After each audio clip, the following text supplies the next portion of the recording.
Lelo oyo tozali koloba gouvernement ya République démocratique du Congo à travers ministère ya justice ba morsaki démarche ya ko traduire na justice internationale ba auteur ya ba crime oyo ezali commis à l'est de la République démocratique du Congo depuis résurgence ya mouvement terroriste M23. Awa nazali koloba wa Monsieur Samuel Mbemba oyo azali vice-ministre ya justice oyo alandi Constant Mutamba atalisi ete bientôt bazali ko livrer liste ya ba auteur ba personne bazali identifié comme ba auteur ya ba crime na est ya République démocratique du Congo. Azako lobake bientôt monsieur Salami na niveau pe à ces pays basi ba komeli Constant Mutamba mukanda bazongi selie mukanda en réponse na requête oyo République démocratique du Congo a déposé qui na ces pays pour que la CPI puisse mener des enquêtes pour bakanga pe ba traduire na justice bato oyo bazali auteur ya ba crime na est ya République démocratique du Congo. Ces pays et lobby bango bamoni nature ya ba crime oyo ezali commis na est ya République démocratique du Congo na nord Kivu précisément ezali na même nature que ba crime ya 2001-2004 ba crime oyo ezali répertorié na statut ya Rome et sur base ya politique ya complémentarité oyo esangisaka etiaka collaboration entre justice ya ba pays signataires ya statut de Rome na CPI à lobby bango bakoti na collaboration pe bazali déjà ko amorcer banquette mais ba pesi priorité pa iwapi matondo mingi na bandeko balandi tindika télévision. Merci na bino po na confiance pe fidélité bo pesaka biso po to memela bino basango ya République démocratique du Congo liboso na bino lokola na momesano mwana mboka Samba Olonga de père et de mère, fidélité, confiance nabino, merci na yango. Bo continuer ko liker pe ko partager vidéo oyo ceux que vous appelez nous abonner et sengeli na yo ko sala yango pona ko pe sa force na itando oyo tika pe commentaire depuis wapi yo ozali kolanda biso à travers République démocratique du Congo depuis wapi yo ozali kolanda biso à travers les mondes. Justice Yanzambe et Ratakate, justice Yanzambe motomokote a échappaka na contrôle nango wana ezalaka rituel et émission oyo ko talisana bayi ba congolais ko talisana ba commun des mortels que justice Yanzambe et Ratakate, justice Yanzambe motomokote a échappaka na contrôle nango mabe yozali ko sala ezala na nkuku ezala na mpwasa okoyeba kofuta litomba ezali na mabe na yo. À la une ya actualité na biso il faut que l'étau se resserre de plus en plus autour ya Corneille Nanga na bakolite na ye bato yo nyonso ba commettre ba crime à l'est de la République démocratique du Congo bazali déjà na liste moko oyo et koti déjà na ces pays. En tout cas, selon Kinshasa, la CPI et toutes les personnes au Bazali identifiées comme auteurs des crimes, bah, au déposer liste na bango ndenge vice-ministre de la justice, Monsieur Samuel Mbemba, atalisi CPI pe nangambu na ye, asi à lakisi penda que ye azali ko continuer collaboration na République démocratique du Congo pour na kolandela ba criminel to pe ba auteur nyonso ya ba crime oyo ezali commis na Nord Kivu depuis 2022 kino mokolo ya lelo sort nini ezali réservé na Corneille Nanga sort nini ezali réservé na ba Wilingoma bato oyo nyonso bakanisa yeki baza kobota mapapu bakosuka ndenge nini ba intellectuel ndenge bazali komibenga congolais oyo bakendaki Belgique bakendaki France avec l'intention de rejoindre des mouvements rebelles pour faire pression na Tshisekedi sort na bango ekozala nini Samba Olonga azali kopanzanteke tout à l'heure dans cette émission. Continuez déjà à liker cette émission à partager et bien évidemment laisser un commentaire depuis wapi yozali wazalendo topé FARDC na motema. Tokolobela pe yambo émission oyo esila likambo oyo ya Dan Getler na États-Unis d'Amérique. En tout cas, pour na kozonge la course na ba minerais stratégique, ba américain ba décider les sous ko négocier na Dan Getler pourtant azalaki sous sanctions américaines. Tu bien tes dossiers oyo et posaki ba américain na Dan Getler ezalaki suite selon bango il y a opération illicite il y a ba minerais bazalaki ko considérer Dan Getler comme un dangereux criminel financier, criminel économique. Oyo azali ko sala pillage ya ba ressources naturelles ya République démocratique du Congo. Mais pona nini bazongeli lisusu Dan Getler? Est-ce que boyoka na bango ezali basé na nini?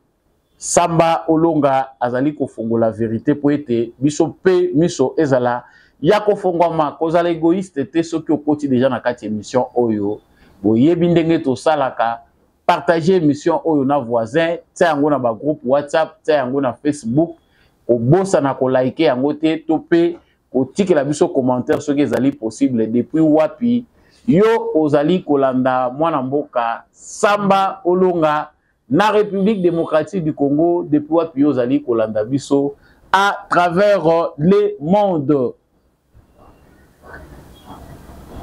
Nauti ko talisa na ebandeli émission yo que ezali ya koinda balobaka balatiniste balobaka o tempora o mores autre temps autre mœurs bandeko na biso ba congolais ebele oyo ba vivaki na époque ya ba rébellion bakomisa ngo état d'esprit na mentalité na bango bayebi que soki bakotizamba suka nango ezali ba corps politique Souka nango ezali place de choix na ba institution ya République démocratique du Congo.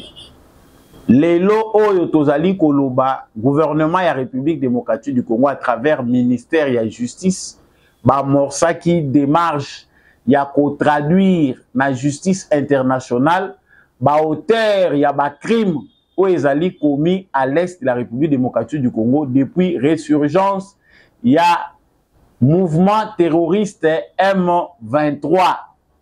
Awa nazali koloba wa Monsieur Samuel Mbemba oyo azali vice-ministre ya justice o alandi Constant Mutamba.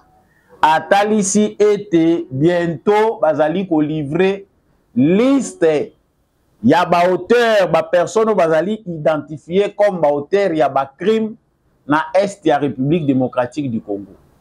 Azako lobake bientôt Monsieur Salami na niveau pe à ces pays basi ba komeli Constant Mutamba mukanda bazongiseli mukanda en réponse na requête oyo République démocratique du Congo a déposé qui na ces pays pour que la CPI puisse mener des enquêtes pour bakanga pe ba traduire na justice bato oyo bazali auteur ya ba crime na est ya République démocratique du Congo.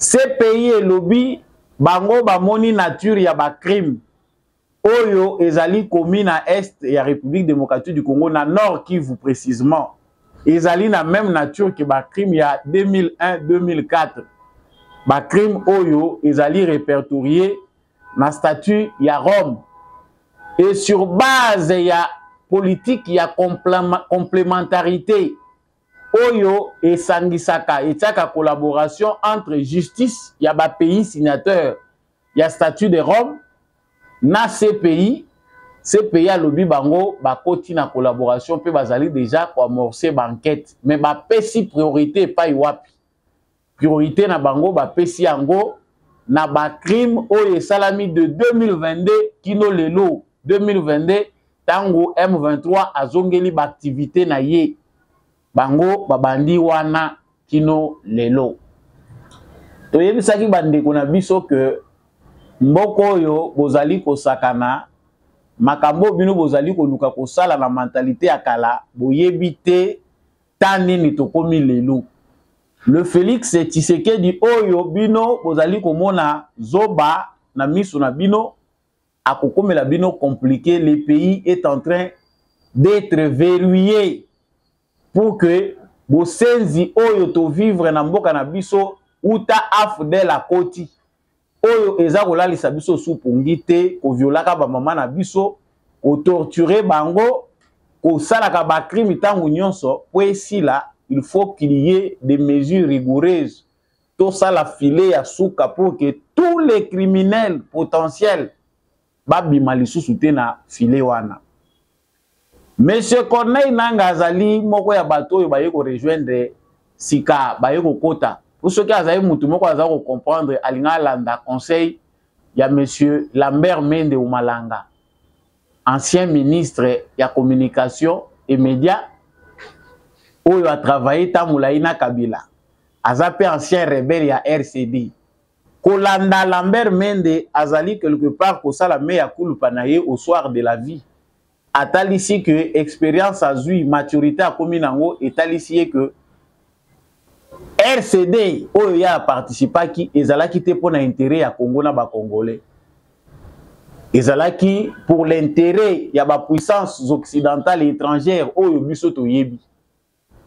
Mais pendant que lui est en train de le dire, tozo komona ba Corneille Nangaa bazali ko continuer lisu ko kende na zamba ko traîner des jeunes gens.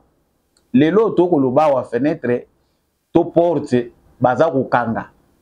Na ngambu ya Congo, justice congolaise esi ezwi ndingisa ya ko sambisa pe ko condamner bato oyo nyonso baza awa bato oyo tout baza na zamba. Tomoni justice congolaise a condamné bango à mort, les soi-disant congolais.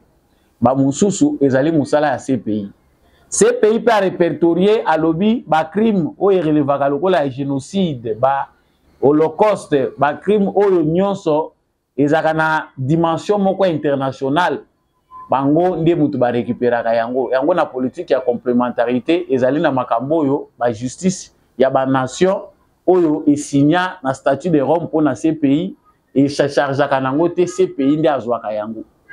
CPI azui mulunge ya gouvernement congolais soki bokoko kate Constant Mutamba Bandai da koloba ngwa soki bokoko kate ko rendre justice na ba victime ya Congo tozo se retirer na CPI po tozo komona petina ya kozala kuna te na placard ya CPI ba dossier eleki ebele ya ba crime ya RDC bango mo pe baza ko rappeler ba lobi eza nanu ba dossier à Congo na ici la mais tout ça nous priorité na oyo. Pendant ce temps, il y a d'autres aventuriers qui se disent intellectuels, Batuya Mayeli, André Claudel Lubaya, Jean-Jacques Mamba, qui parlent un bon français, Sokazako Lubawa, ou qui français à rouge Bordeaux, tant que Balubaka français, za Mayeli te, Batumusu Bakanisa Keza Lokuta. Au moni Moutazoko Luba français, Azoko Luba anglais, yo komi complexé. Olobino aza très intelligent, alobaka français qui toko, français na anglais za mayele te. Po totali bande ko na biso bakendai ko tonda DG belé na Belgique, na France, bakosami via des renseignements rwandais. Batalisi bango ke Tshisekedi soki bosali bloc boza ebele, bolobi que bokoti na ba rébellion, Tshisekedi va finir par fléchir à collaborer na bino.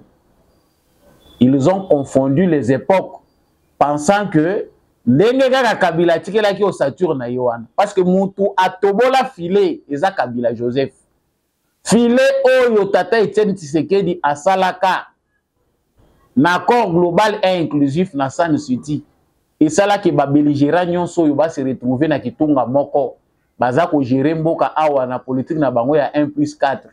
L'idée était que Congolais moko te azonga lisusu na zamba asimba mandoki contre mboka na ye. Mais Joseph Kabila a accepté en 2009 de mettre de côté tout ce qui avait été déjà dit là-bas. Pour na kopé salisusu bakagame balibi mususu ko fongolela bango porte à travers CNDP.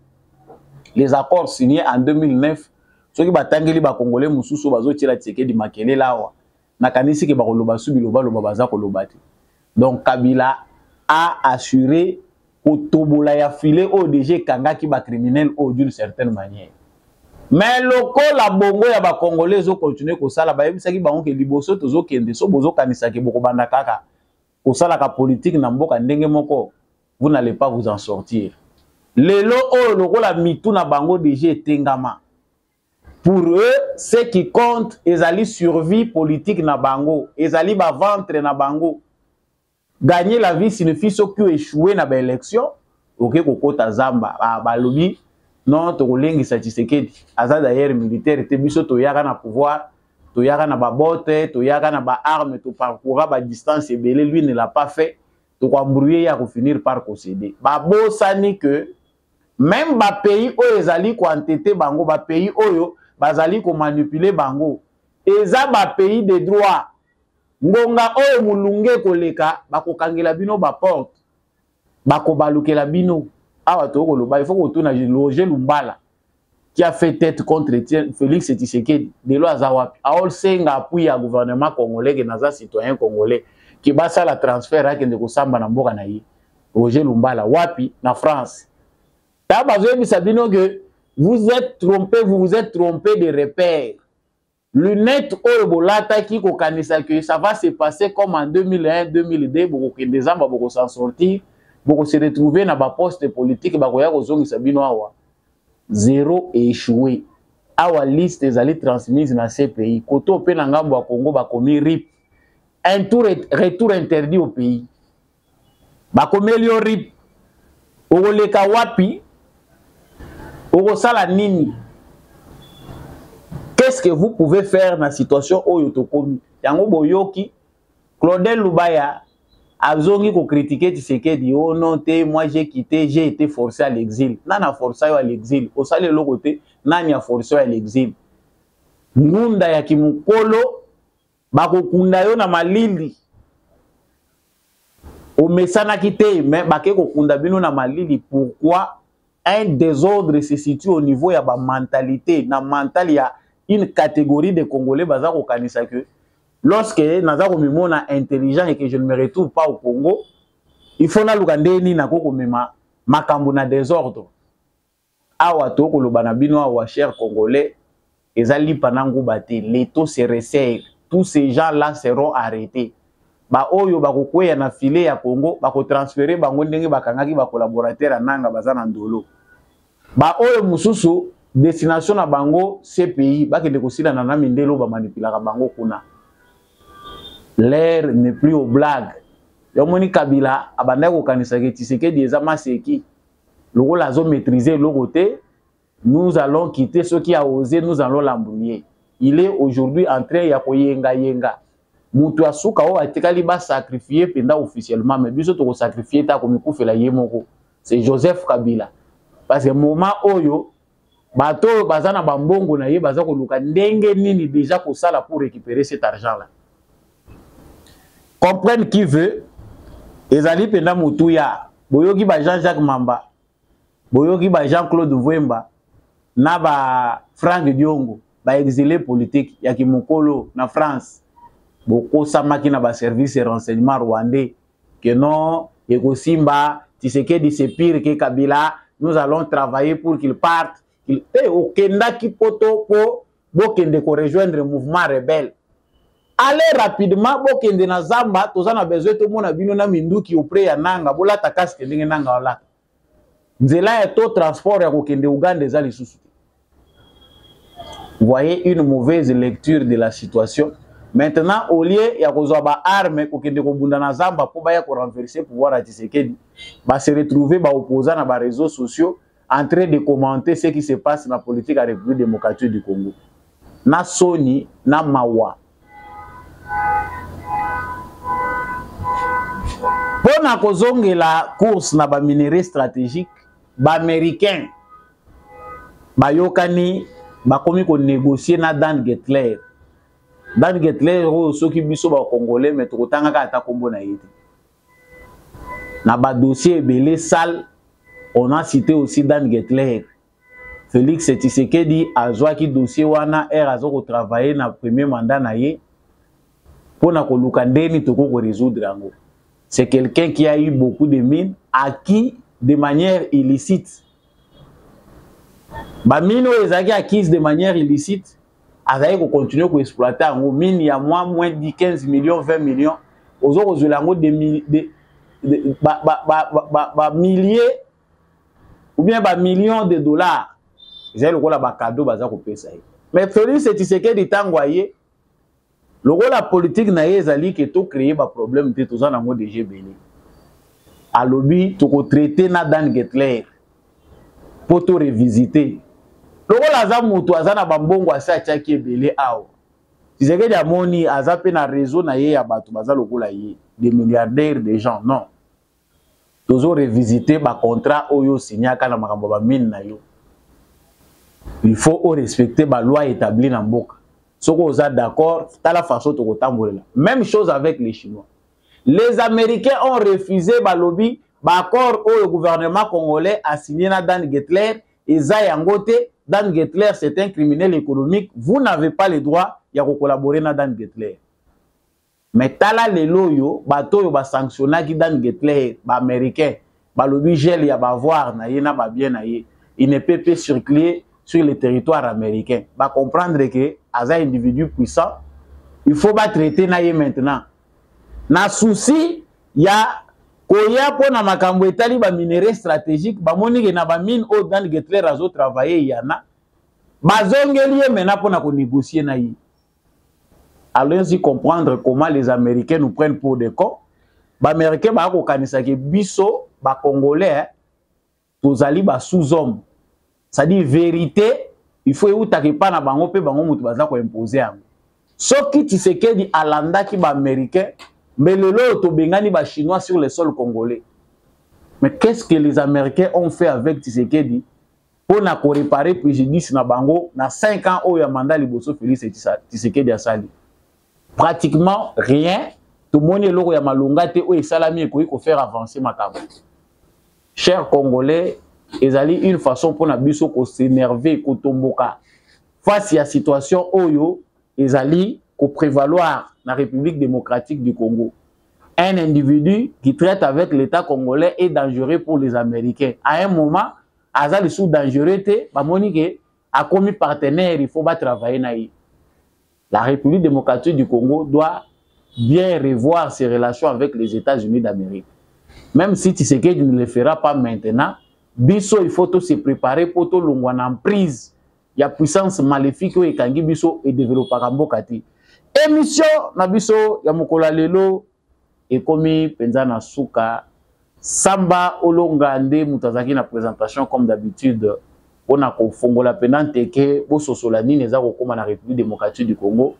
Ya mutuya ezali bomoko bolingo, ya mutuya ezali ko telema penda pona likambo ekolo nde yango pende ko sala ke ekolo na biso yeba ko kende liboso matondo mingi na équipe technique ya tindika télévision ya ndeko Kabile manande ko kapa ya isalaki ki émission oyo comme pa na bino matondo pe na mwana mboka rife ki sombe pe bandeko nyonso oyo bazali kosunga samba olonga bolingaka analyse pe décryptage ya information elongo na mwana samba olonga mwana mboka samba olonga na tondi bino penda botondi bendele ko ya te wazalendo na motema FARDC na motema tokutani prochainement na émission mususu.